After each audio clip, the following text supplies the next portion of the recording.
Guys, no offense here. Yeah, I'm the new kid on the block. Oh, FYI, you'll have to excuse my voice. You see, that's all I can muster considering I died several years ago. So what I want to discuss today is the reaction from a pretty big WoW YouTuber to the whole drama surrounding the War of Thorns twist ending. See, there was a very vocal part of the community that was adamant about Sylvanas being portrayed out of character.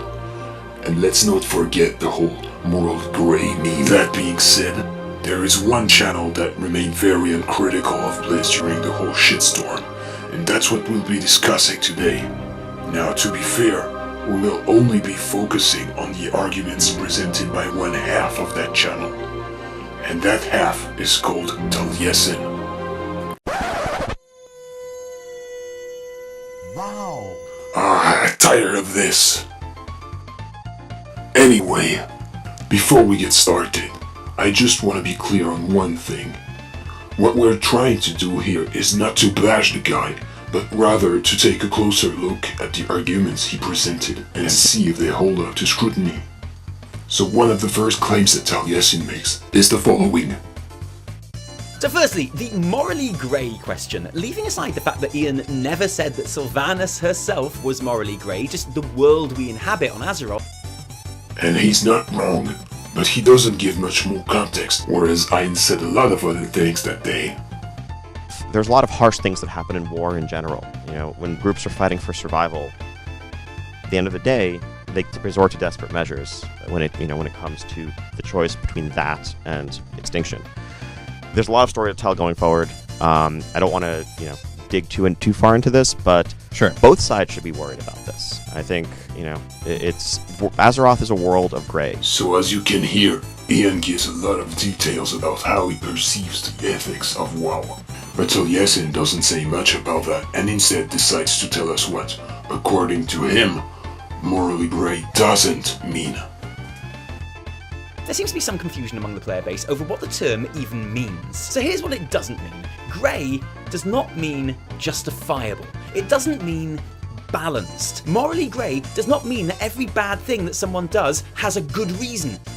Then I guess we have a problem, because last time I checked, a morally grey action was roughly equivalent to a morally ambiguous one.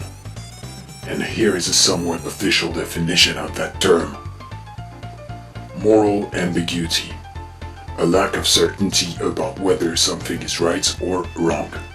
And by essence, where there is uncertainty, there are justifications and balance to be found.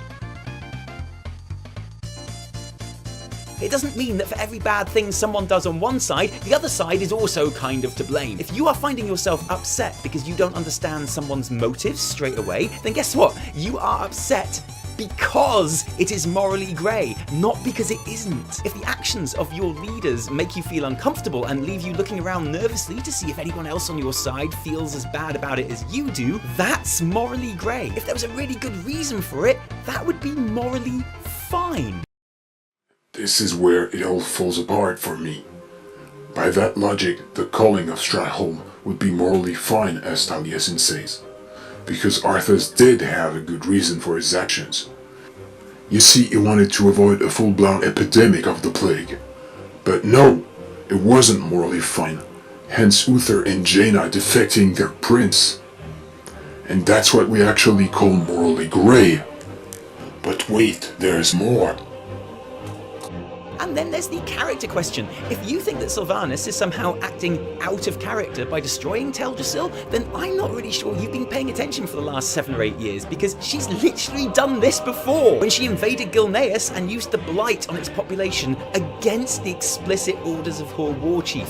If you liked Sylvanas before Teldrassil, but disliked her after, why? Why were you okay with the stuff she's been doing since Cataclysm, but not now? So you can add literally to the list of words you are misusing. No, what Sylvanas did in Gilneas and what she did in Teldrassil are not literally the same.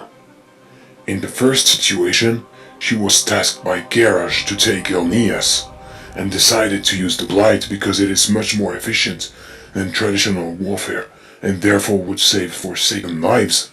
In the second one, she decided to burn the tree on a whim because a dying night elf antagonized her. And this is just not like her. Sylvanas has always been portrayed as cold and calculating. Just think back at the way Varamathras talked about her when facing the Alliance in Antorus. So, your alliance still endures. Longer than I expected, though she has already planted the seeds of its downfall. She is patient, that one. So to conclude, my gripe with Taliesin is not that he defends Blizzard. I sometimes do the same. Now my problem is that he defends Blizz no matter what they do. He's given up rational thinking to join a camp, the pro-Blizzard camp. That's something you see all the time in real-life politics. People joining tribes and willing to defend anything so long as their party claims the same. I think that's a problem. Anyway, that's it for me, guys. Hope the vid was entertaining despite it being a first.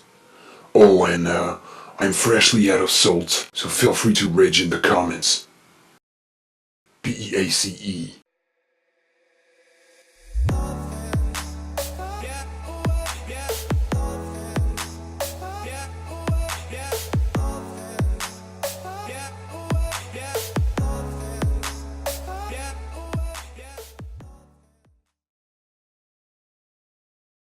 Nobody likes a brown nose, son.